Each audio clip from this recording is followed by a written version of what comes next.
Izpade tako, da lažje igramo na tujem igrišču, to smo že povedali v preteklosti. Še v ne tako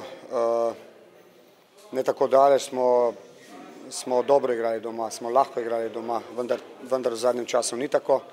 Imamo veliko težav, začeli smo tekmo, kar se danes tiče, smo nerazumljivo pasivno začeli, brez tempa.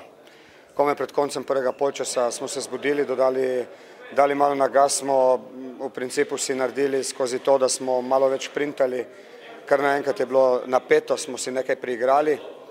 V drugem polčasu nas je nasprotnik z tako rekoč prvim napadom spet presekal, spustil na zemljo. Fant prihaja v priložnosti, prihaja redno, vendar ne zadeva.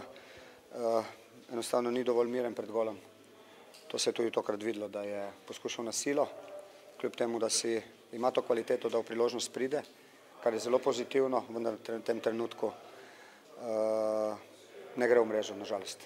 Bilo kar nekaj zveznih igralcev, kateri so grešili v predaji, si niso upali dovolj.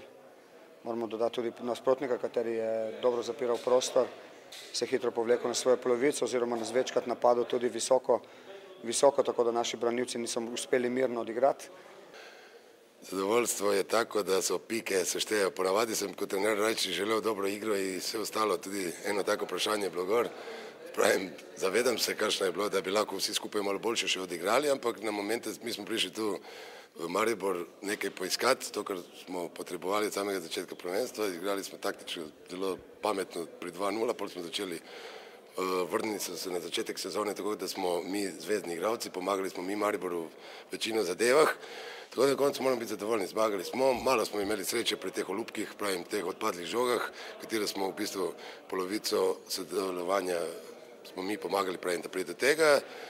Na koncu mislim, da nismo ukradli nič, zmagali smo 2:1, čaka nas Olimpija v sredo in pravim, nimamo se kaj veseliti, ker jutri je drugi dan. Mi smo pričakovali eno tako težko tekmo z Domžalami. Seveda smo bili polni samozavesti po teh 3 zmagah v gosteh, ampak spet se je obrnilo nam v hrbet, da ne uspemo zmagati doma, da ne uspemo razveseliti naših navijačev, kljub temu, da smo mogoče po teh 2 golih dominirali na igrišču, ampak ne pomaga. Čestitke Domžalam na zmagi. V sredo je nova tekma, gremo v Kopru, kateri je trenutno prvi in ko zgleda, lažje igramo zunaj, upam, da bomo to, kar smo tukaj mogoče malo padli v samozavestje, da bomo spet se dvignili proti Kopru.